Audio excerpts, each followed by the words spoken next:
Welcome. I'd really appreciate if you could drop a comment with your thoughts and reactions as you listen. Your feedback helps me craft better stories for you.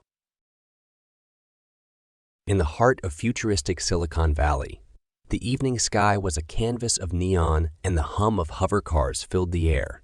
Inside a sleek, glass-walled office tower, Jordan Chase, a tech genius known for their revolutionary AI security systems, sat alone. The glow of their personal terminal illuminated their focused expression. The message popped up suddenly, an anonymous blip in the digital ocean, but its contents sent a shiver down Jordan's spine. "You are the target." It read, "A bounty has been placed on your head in Shadow Syndicate method." Nanobots, Cinder. The words felt like ice against Jordan's skin. Jordan's mind raced. They had heard of Shadow Syndicate, a dark web forum shrouded in mystery and danger. But why them? And who was OracleZero? Their heart pounded as they scanned the room. The familiar sight of their minimalist office, once a place of solace, now seemed sinister. Could anyone be watching? Had they already sent the nanobots? Trying to stay calm, Jordan replayed recent events in their mind. There was that heated argument with Alex, their lead developer, and the strange looks from Mara, their once trusted assistant. Could one of them be OracleZero? Or was it someone else entirely? Jordan leaned back, feeling the weight of isolation. Their creation, the AI system designed to protect, now seemed like their only ally. They needed to use it, not just for safety, but to uncover the truth behind this deadly game. Suddenly, the terminal chimed again. Another message from OracleZero, more menacing this time. "Tick-tock, Jordan. The game has begun." Jordan's hands trembled as they typed a response. "Who are you? Why me?" But there was no reply. In the silence of the office, surrounded by the technological marvels they had created, Jordan felt a haunting realization. In this world of digital shadows, anyone could be a hunter, and anyone, even a tech genius like themselves, could become prey. After the chilling messages from OracleZero, Jordan Chase's once vibrant world of Silicon Valley innovation felt like a digital battleground. Their office, adorned with cutting-edge technology and awards for their AI achievements, now seemed like a command center for a war they never wished to fight. Jordan initiated their AI security system, code named Sentinel. It was their masterpiece, capable of deep web infiltration and digital tracking at an unprecedented level. "Sentinel, we have a job to do," Jordan murmured, their voice a mix of determination and fear. The hunt began. Sentinel's interfaces lit up the dark room with streams of data. Jordan's eyes flickered across the screens, searching for any trace of OracleZero. They delved into the shadowy corners of the tech world, uncovering hidden transactions and encrypted communications between tech moguls and unknown entities. The deeper Jordan looked, the more the lines blurred between allies and enemies. Amidst this digital maze, Jordan stumbled upon a disturbing trail leading to their former mentor, Dr. Eleanor Voss. The revelation hit hard. Dr. Voss had been Jordan's guide, the one who had inspired them to pursue A, but the evidence was undeniable. Secretive meetings, untraceable funds, and a sudden interest in nanotechnology. Could she be behind this? Jordan's thoughts were interrupted by a sudden breach alert from Sentinel. Someone was trying to hack into their system. The screens flickered and a distorted voice broke through the speakers. "Stop looking, Jordan. You won't like what you find." Refusing to back down, Jordan engaged in a rapid digital duel. Code flew across the screen as Jordan and the unseen adversary clashed in cyberspace. Sweat beaded on Jordan's forehead, their heart racing. This was no amateur. This hacker knew Sentinel almost as well as they did. Finally, after what seemed like hours, the breach was contained. Jordan leaned back, exhausted but more determined than ever. "This isn't just about me, is it?" they whispered to themselves. There's something bigger at play here. As dawn broke, the digital battlefield lay quiet. Jordan knew this was only the beginning. They had to face Dr. Voss and confront the twisted web of corporate espionage they had uncovered. The world of technology they loved was now a minefield of deceit and danger. And Jordan was right in the center of it. The Silicon Valley skyline was a lattice of light and shadow. As Jordan Chase, heart pounding, entered the high-rise where Dr. Eleanor Voss's office was located, the revelation that their mentor might be a victim rather than the perpetrator had turned Jordan's world upside down. Inside Dr. Voss's office, the air was thick with tension. Dr. Voss, her expression a mix of shock and despair, sat behind her desk. "Jordan, I never wanted any of this," she began, her voice trembling. "It's not me. It's them, Redcroft Technologies. They've been manipulating everything." Jordan's mind raced. Redcroft Technologies, a rival firm, had always been aggressive. But this level of conspiracy was unimaginable. But why me? "Why a bounty?" Jordan demanded. Dr. Voss sighed. "You were getting too close to their secrets. Your AI system posed a threat to their illegal activities. They wanted to scare you off, or worse." As they spoke, Jordan's Sentinel system pinged an alert, an encrypted message from OracleZero. But this time, it was different. It contained a trove of evidence against Redcroft Technologies, incriminating emails, transactions, and plans for corporate espionage. Jordan felt a mix of relief and anger. They had been a pawn in a much larger game. "We need to go public with this," Jordan declared. "We have to stop them." Dr. Voss nodded. "I'll stand with you. But be careful, Jordan. They won't go down without a fight." The following days were a blur of activity. Jordan and Dr. Voss worked tirelessly, compiling the evidence and preparing for a massive data leak that would expose Redcroft Technologies. But just as they were about to go public, a sudden, ominous blackout hit the building. In the darkness, the sound of footsteps approached. Jordan's heart raced as they braced for a confrontation, but the figure that emerged from the shadows was not an assassin's. It was Alex, their lead developer. "Jordan, you need to stop. Redcroft knows what you're planning. They've threatened to release a counter virus that could bring down the entire city's infrastructure," Alex said, his face pale with fear. Jordan was torn. Exposing Redcroft could save countless lives, but the immediate threat was too great. They had to make a choice. With a heavy heart, Jordan decided to hold off on the leak, realizing the battle was far from over.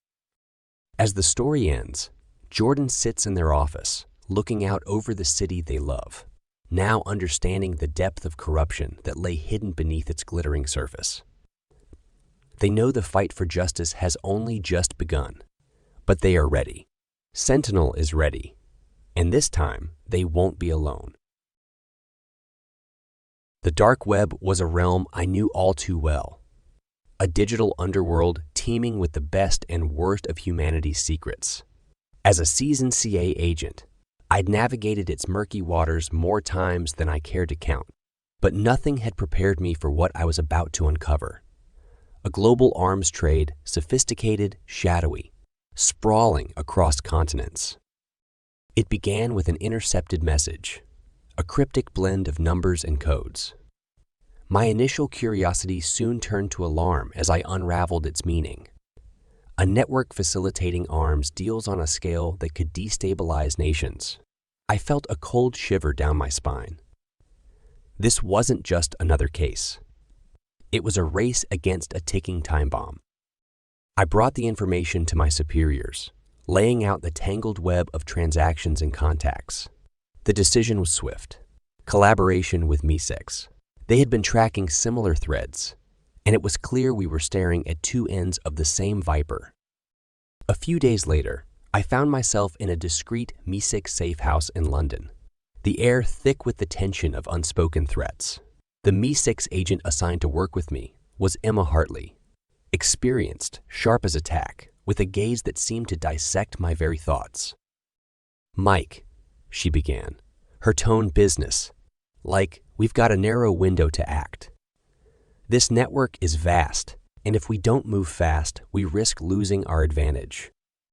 I nodded, feeling the weight of her words. The room was sparse, functional, a stark contrast to the complexity of our mission. We pored over maps and dossiers, our conversation a dance of strategy and conjecture. "The key is to infiltrate their communication channels," I suggested, tapping on a series of encrypted chat logs. "If we can decode their next move, we might just get ahead of this." Emma leaned in, her eyes scanning the data. "Agreed. But we're not just dealing with digital footprints. This leads back to physical locations, real people pulling the strings."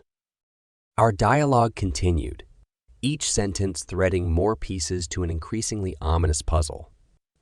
There was a sense of urgency, a mutual understanding that the stakes were higher than ever. As the meeting concluded, Emma's last words lingered in the air. "Mike, be ready for anything. In this game, trust is a luxury we can't afford." I left the safe house under the cover of night, the city's lights blurring into a neon haze. I knew the path ahead would be perilous, fraught with danger at every turn, but I was ready. This was more than a mission. It was a battle for an unseen peace, and I was right at the front line. The glow of dawn barely lit the rugged landscape as we touched down on foreign soil. Emma Hartley, the Mi-6 agent who'd become my reluctant partner in this clandestine dance, scanned the horizon with a steely gaze. We were far from the safety of our respective agencies, deep in a territory scarred by conflict and illicit trade. "Our contact should be here soon," Emma murmured, her voice barely rising above the hum of the distant market. We'd flown into a war, torn region, one of the many global hotpots serving as nodes in this complex web of arms trafficking. I adjusted the strap of my bag, feeling the weight of the concealed equipment. "And if they don't show?" I asked, eyeing the bustling crowd with suspicion. Emma's reply was curt. "Then we improvise." The contact, a local with ties to the network, arrived with the sun fully cresting the horizon. The meeting was terse, fraught with tension. Every word exchanged was a calculated risk, a dance on the edge of a knife. We learned of a shipment due to move out at dusk. It was our best chance to intercept communications and trace them back to the core of the network. But getting to the shipment meant navigating through treacherous terrain, both physically and metaphorically. The day wore on, the sun a relentless observer to our silent vigil. As shadows lengthened, we made our move, threading our way through a maze of derelict buildings and wary eyes. The air was thick with the scent of dust and unspoken threats. The shipment was heavily guarded, more so than we anticipated. Our approach was calculated, but nothing could have prepared us for the brutality that unfolded. Gunfire erupted, shattering the deceptive calm. We were in the heart of it now, fighting not just for the mission, but for our very lives. In the chaos, Emma and I moved with a synchronicity born of necessity. Our training took over, each movement precise and purposeful. Yet, amidst the violence, I couldn't shake a sense of unease. The network was always one step ahead, its tendrils reaching further than we imagined. We managed to secure the shipment, but at a cost. As we retreated into the safety of night, the weight of our narrow escape hung heavy between us. We were alive, but the journey had only just begun. "Mike," Emma said, her voice laced with a fatigue that mirrored my own. "We're playing a dangerous game, but we can't back down now. Not when we're this close." I nodded, the adrenaline slowly ebbing away, leaving behind a cold resolve. The stakes were higher than ever, and as we moved towards our next destination, I knew that the path ahead would test us in ways we couldn't yet fathom. The air was thick with tension as Emma and I approached the decrepit warehouse, the supposed heart of the dark web network. This was it, the culmination of relentless pursuits and sleepless nights. The place was an eerie embodiment of the clandestine deeds it harbored, its walls echoing with the ghosts of covert transactions. "Ready?" Emma asked, her eyes scanning the perimeter. Her face, usually an impenetrable mask, betrayed a flicker of apprehension. I nodded, clutching my weapon tighter. "Let's end this." We breached the entrance, the darkness swallowing us whole. Our footsteps were muffled whispers against the concrete floor, each step propelling us deeper into the lion's den. The warehouse was a labyrinth, a maze designed to disorient and trap. But we pressed on, guided by the faint hum of activity ahead. The confrontation, when it came, was nothing short of cataclysmic. Gunfire echoed through the cavernous space, a symphony of chaos and determination. We moved with precision, two shadows darting amidst a storm of bullets and shouts.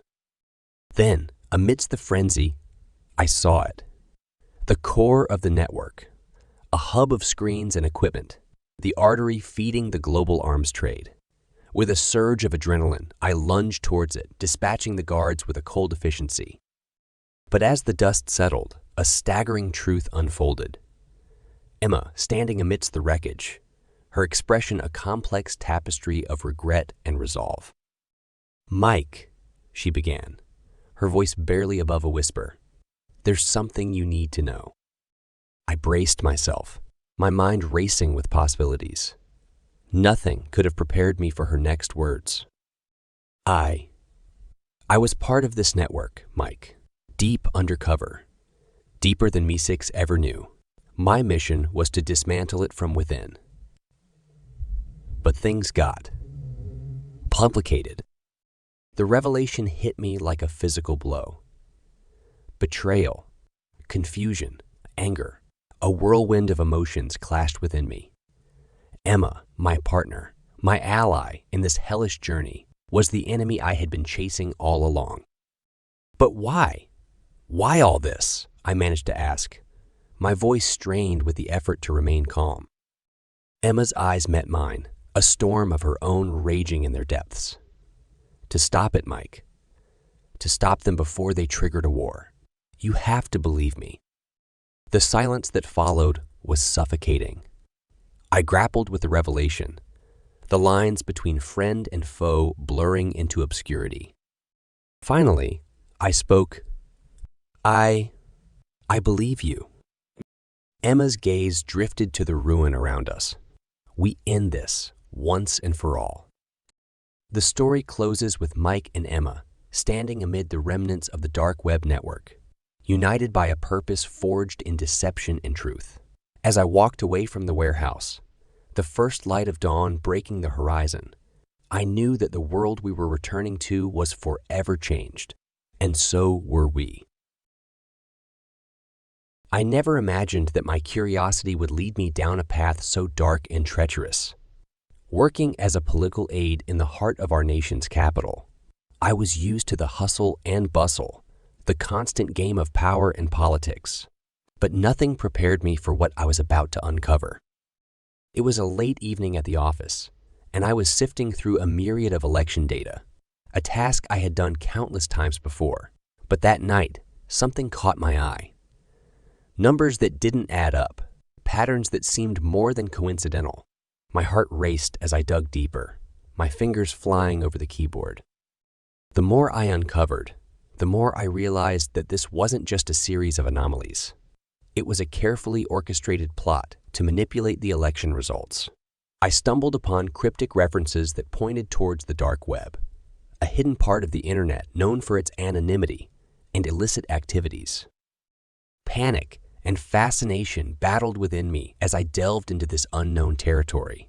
I knew I was putting myself in danger, but I couldn't shake off the feeling that this was bigger than me, bigger than anything I had ever faced. The corridors of power, once bustling with the energy of democracy in action, now seemed sinister, as if they were hiding secrets in their very walls. I could feel the weight of unseen eyes on me, the gravity of what I was about to expose. That night, I made a decision that would change my life forever.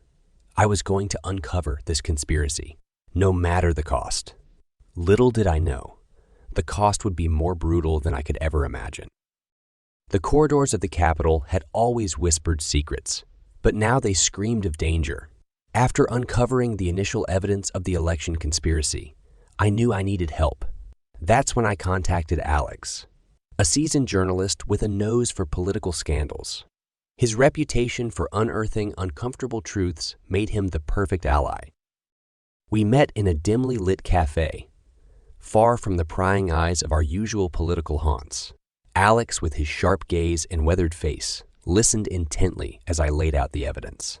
His eyes narrowed, not in disbelief, but in recognition of the peril we were about to plunge into. "Leah, this is big and dangerous," he said, his voice a low rumble. "If this goes as high up as you think, we're playing with fire." I felt a chill run down my spine, but my resolve hardened. "I know, but we can't let them get away with this." As we delved deeper into the conspiracy, the stakes became alarmingly clear. We started receiving anonymous threats, cryptic messages that appeared in our inboxes, warnings that we were treading on treacherous ground. Each clue we uncovered pointed towards high-ranking officials, people with the power to make us disappear without a trace. One night, as we pored over documents in Alex's cluttered office, a shadow flickered past the window. We froze, our hearts pounding. It was a clear message. We were being watched. "The deeper we go, the more dangerous it becomes," Alex said, his voice barely above a whisper. "But we can't stop now, can we?" "No," I replied, my voice steady despite the fear. "The truth is too important." That night, we made a pact to see this through, no matter the cost. But as shadows danced in the corridors of power and threats loomed ever closer, I couldn't help but wonder if the price of truth would be more than we could bear. The truth, as Alex and I soon discovered, was a beast with many heads. Each thread we unraveled in the conspiracy only led to more danger, more questions. It was like navigating a labyrinth, each turn revealing a new, more terrifying aspect of the plot. "We're getting close," Alex muttered one evening, his eyes weary from days of relentless investigation. "But Leah, I fear what we'll find at the end of this." His words echoed in my mind as we prepared to confront the masterminds behind the scheme. It was a chilly evening, and the dimly lit streets of the Capitol felt more ominous than ever. We had arranged to meet a whistleblower, someone who claimed to have inside information, but nothing could have prepared us for what awaited us. The meeting place was an abandoned warehouse on the outskirts of the city. As we entered, the sound of our footsteps echoed through the vast, empty space. Then, out of the shadows, a figure emerged. "I'm glad you came," the whistleblower, a gaunt man with haunted eyes, said. "But you need to know they're onto you. Your lives are in danger." Before we could react, the sound of screeching tires filled the air. Armed men poured into the warehouse, their intentions clear. It was a trap. In the chaos that ensued, Alex and I fought for our lives. Gunshots rang out, and I felt a searing pain in my shoulder, but adrenaline kept me moving. I grabbed Alex, pulling him behind a stack of crates for cover. "This is it, Leah," Alex yelled over the gunfire. "The story of a lifetime, but we might not live to tell it." I knew he was right. We were outnumbered, outgunned. But as I looked into Alex's determined eyes, I knew we couldn't give up. Not when we were so close to exposing the truth. With a burst of energy born of desperation, we fought our way out. It was brutal, harrowing, but somehow we survived. As dawn broke over the city, Alex and I, battered and bruised, made our way back to the safety of his office. We had the evidence, the testimony we needed. The story would go out. The truth would be revealed. But at what cost?